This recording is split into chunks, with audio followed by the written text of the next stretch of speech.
Spoštovane in spoštovani, lep pozdrav, sem Mihael Toš. Smo v tednu šoa, spominjamo se 2022 in to je drugi video iz cikla mojih predavanj, imenuje pa se Kako doživljam oziroma kako sem doživel taborišča. V tem videu se bom potrudil opisati obisk taborišč na način, kako so se me dotaknila, kaj se je po obisku teh taborišč v meni dogajalo, in povedal bom tudi, kako sem na to reagiral oziroma kako sem te občutke, ta doživetja prenesel potem v povsem vsakodnevno življenje in kakšne nauke sem iz teh obiskovanj in ukvarjanja s tematiko potegnil. Kot večini izmed nas je bilo tudi pri meni takole, da sem se s tematiko holokavsta srečal pri urah zgodovine. In sicer je to bilo v srednji šoli, niti ne v osnovni. In potem tudi sočasno smo to tematiko tako bolj površno obdelali pri sociologiji. Bilo je v tem našem obdobju srednješolskega izobraževanja tudi situacija, kjer je ravno bil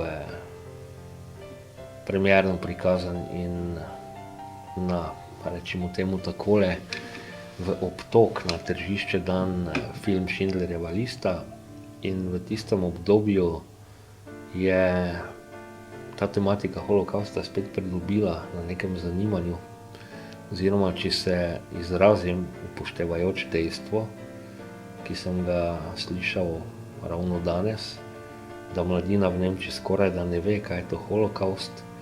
Lahko rečem, da je v tistem obdobju, se pravi, to je bilo leto 95-96, je holokavst spet postal popularen. Seveda ne moremo trditi, da gre pri tej temi za nekaj, kar je lahko popularno ali trendovsko, ampak gre za tragedijo, ki se je zgodila. Jaz trdim kot raziskovalec in avtor na tem področju, da je to samo pogojno zgodovinska tema.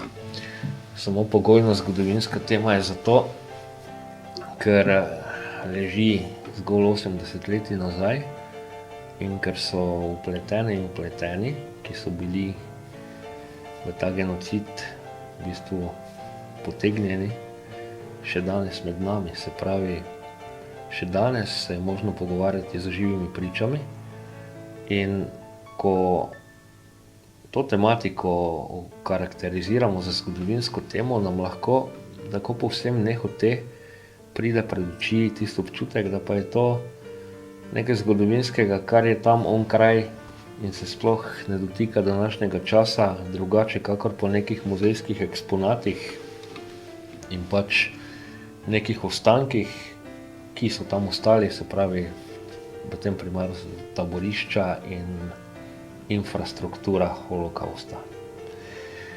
To seveda ni takole, zato še enkrat poudarim, holokavst ni zgolj zgodovinska tema, ampak je interdisciplinarna tema, kajti ko upoštevamo dejstvo povsem konkretnih empiričnih raziskav, da danes mladina zelo slabo ve, kaj to holokavst je, razume seveda še slabše, ne moremo kar tako pričakovati, da pa se je potem tudi naša civilizacija kaj iz zgodovine naučila, še posebej, ko je šlo za tako velik zločin, za tako veliko zlo, kot je bil holokavst in vse ostalo zraven. Ni šlo samo za genocid nad Judi, to moramo posebej poudariti.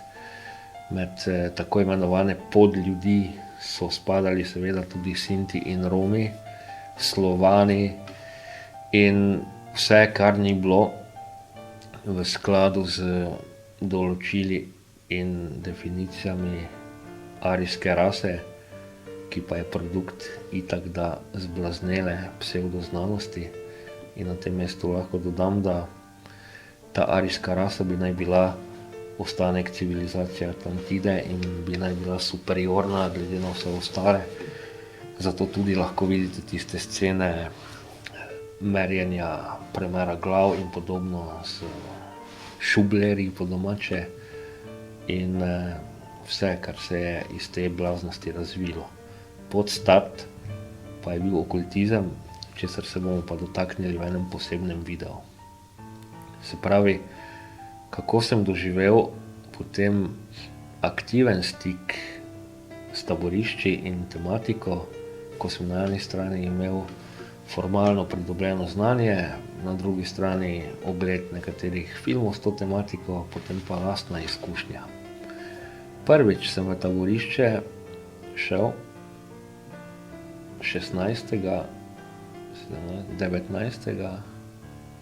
20. aprila 2005, še datuma se spomnim. Šel sem iz potovanja iz Beograda, kjer sem bil 16. in 17. Potem sem 18. na Ptuju prespal, 19. smo že bili v Nemčiji in 20. aprila smo potem obiskali Dahovsko taborišče. Če se prav spomnim in po logiki, je to bil torek.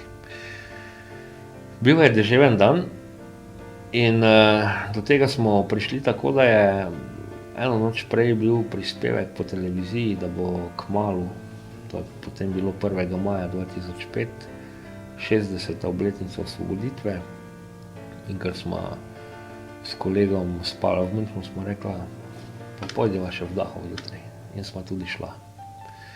Kot rečeno, bil je siv turoben dan, tak povsem primeren za prvi stik s čim takim.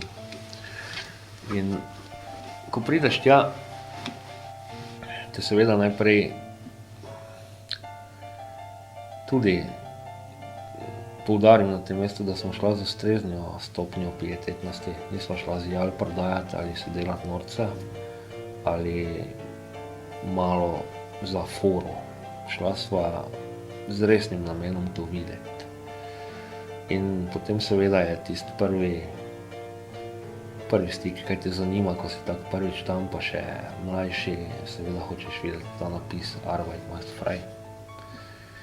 In potem tako Arbeit macht frei in seveda krematorij. In potem, tako ko se giblješ po tej lokaciji, se te začne dotikati. Tudi če nisi človek, ki ga zanima ezoterika ali pa neka alternativa, tam začutiš energijo. Začutiš energijo smrti, energijo uničenja in tisto brutalno sivino. Brutalno sivino, ki ti ne samo za čas obiska, tudi za čas po obisku, ker se naseli vate, potegne ven tisto lepo mavrično barvno življenje in te naseli z v bistvu eno travmo. Podoživiš travmo, če tudi nisi bil tam v tistem času, ampak pri vsem skupaj gre za zločin človeštva. In za zločin človeštva gre tudi zato, ker se s tem premalo intenzivno bavi. Se pravi, če kot človek veš, da se je nekaj takega zgodilo, to lahko danes povem po toliko letih ukvarjanja s tem, je tvoja dolžnost, da se poglobiš v vzroke in da iz tega potegneš ustrezne nauke. Kajti, če so v taboriščih umrli milijoni ljudi in se ti to kot človeku zdi, da se je to pač zgodilo njim in da se to tebe ne tiče, potem se s to energijo preloma civilizacije ne soočiš pravilno. To govorim sedaj zelo resno. Jaz poznam nekaj ljudi, ki so šli v ta taborišča tako malo s tistim posmehovalnim namenom, celo tudi nekako v današnjem času, da pa Hitler vendarle ni bil tako slab, da je nekatere stvari imel celo prav. Tega se bomo dotaknili malo kasneje. No in ti ljudje seveda potem te lokacije niso obiskali z ustreznim spoštovanjem in tistim odporom do dehumanizacije, ki se tam dogajala, ampak morda celo z nabiranjem neke inspiracije in občudovanjem, da pa je nekdo bil tako pogumen, da je do tega prišel, da je to dejansko uspel zorganizirati. In potem sem te ljudi opazoval kasneje in vam povem, da so potem tudi v svojih življenjih kasneje zavili na napačno pot in da so tudi njihova življenja postala s tem, z napačno filozofijo, ki so jo tam še dodatno zelo poglobili, šla v napačno smer in da so tudi njihova življenja začela propadati. In morda poznate sami koga takega, ampak povem vam še enkrat, da je povsem logično. Na neko lokacijo, kjer so zaradi blaznosti neke skupine, ki se poimenovala arijska rasa, najprej veljali za untermenše, veljali za nekaj manj in potem to plačevali tudi življenji.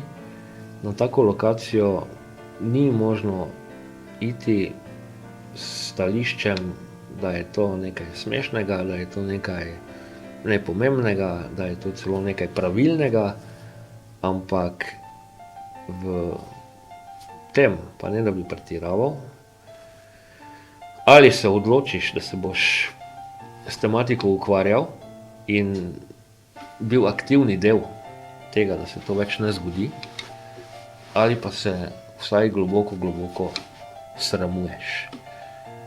Nikakor pa se s to tematiko ne da poigravati, se ji posmehovati in celo vse skupaj poniževati ali relativizirati, da tako hudo pa že ni bilo. Je bilo. In še enkrat poudarim, preveč je v enem takem občem mišljenju, da je tu šlo pač za maščevanje nad Judi, ki so bili krivi za vse gospodarske težave. Ne. Genocid nad Judi je bil samo del tega. Arijska rasa je imela agendo, da je vse drugo, kar ni arijska rasa, in ta arijska rasa seveda iz psevdoznanosti izvira, da je vse drugo manj vredno in da je namenjeno bodisi, da se ubije, bodisi, da se zasužni in pokonča s konkretnimi genocidi, kot je bilo uplinjanje v plinskih celicah ali pa Vernichtung durch Arbeit, se pravi uničenje s suženskim delom. Tako dolgo, dokler boste živi, boste delali, ko pa boste zaradi muk in izčrpanosti umrli, pa boste sežgani, ker ste itak manj vredni oziroma celo nič vredni. In še enkrat polagam na dušo vsakomur, tudi če si v današnjem času pred oči vlečete, kako bi temu rekli, v bistvu niso teorije zarot, ampak videl sem namreč en memet, da bi naj za COVID krizo bila kriva zgolj farmacevtska podjetja in da so vodje vseh teh farmacevtskih podjetij, ki prodajajo cepivo Židje, ne Judje, in potem spodaj nekako slika tiste rumene zvezde, da pa so nacisti že takrat imeli prav, ker se danes pojavlja ista situacija. In to seveda ni tak, ker na izbris obsoditi cel narod zaradi nekaj ljudi je itak popolna norost in blaznost, pa tudi če zagotovo ni v kakršnemkoli primeru legitimno vzpostaviti tovarno smrti in v njej uničevati manj vredne rase, sebe pa definirati sočasno kot več vredno raso. Se pravi, povedati želim sledeče. Tudi če se pojavljajo kakršnakoli sporna dejanja, delikti, kaj jaz vem kaj, se to ne rešuje na tak način, ampak se rešuje na civiliziran način. Vse v naši družbi, civilizirani družbi, je možno rešiti in popraviti na civiliziran način. In da se sedaj nekako premaknem v zaključno fazo predavanja, da ni predolgo, taborišča s pravilnim odnosom do tematike doživiš kot nekaj katarzičnega, pa ne katarzičnega v smislu, da je bilo dobro, da so ljudje tam umrli, ampak katarzičnega v smislu, da te premakne do razmišljanja, do povečanja stopnje humanosti in do povečanja tega, da si kot vrednoto zastaviš dejansko biti dober človek, ne samo na papirju. Z nepravilnim pristopom posmehovanja pa si lahko kot obiskovalec, kot posmehovalec teh nekdanjih taborišč v sebi aktiviraš dehumanizacijsko fazo in s posmehovanjem nečemu, kar ni za posledico imelo samo smrti toliko in toliko ljudi, ampak z natančno analizo vidimo, da je holokavst in vso obdobje Tretjega rajha celotno svetovno kulturo pomaknilo v uničevanje vsega živega, potem zelo padeš na nivoju neke etike in, kot rečeno, opozorim ljudi, ki postanejo popolnoma zaslepljeni in potem po določenem času sami propadejo, kajti vedeti moramo. Naše zdravje, naše pozicije v družbi nenazadnje in naše počutje definira naš duh. In če svoj duh, v tem konkretnem primeru holokausta, usmeriš napačno smer, da prikimaš, da je bilo pravilno, da je to nekaj povsem logičnega in koristnega, takrat, če se izrazim po faustološko, ne da prodaš dušo hudiču, podariš mu jo, daš mu jo. In to na nek način tudi opozarjam. Zelo resno, ampak to ne pomeni, da obiskovalca mora to sedaj traumatizirati do take stopnje, da potem ne more spati in da ima preganjavice, ne. To mora aktivirati tistega dobrega človeka, ki ga vsakdo izmed nas v nas nosi. Ne sme aktivirati slabega človeka, ampak dobrega. In potem, ko se zadosti intenzivno in zadosti dolgo s tem človek ukvarja, spozna, da je na tem res tista točka civilizacije, ko je človek prišel v en Rubikon nesprejemljivega.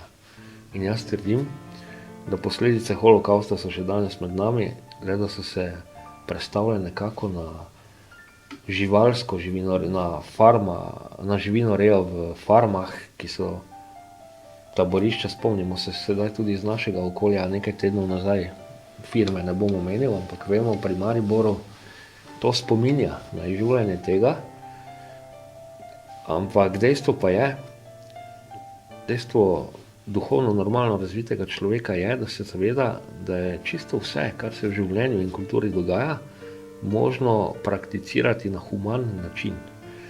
In strinjanje s holokaustom je pa absolutna nehumanost in absolutna dehumanizacija. Zato sedaj za zaključek tega videa, za katerega sem se potrudil, da je zelo zgovoren, pa ne predolg, tako da dosežemo idealno kombinacijo dolžine in informacij, povem. Če se tej tematiki posmehujete, če je ne jemljete resno, če vas zanima tista plat holokaust iz hoax in podobno, če menite, kako je število žrtev pretirano, vam svetujem, da taborišč ne obiskujete. Če jih obiščete, dopustite, da se vam dotakne duše in naj vas aktivira tistega dobrega človeka, ki ga vsakdo od nas v sebi nosi. Zelo pomembna stvar, ki pa želim povedati v tem videu, pa je, po nemško se reče ljudem, ki nasprotujejo oziroma ki zanikajo holokaust, se reče holokaustleugner.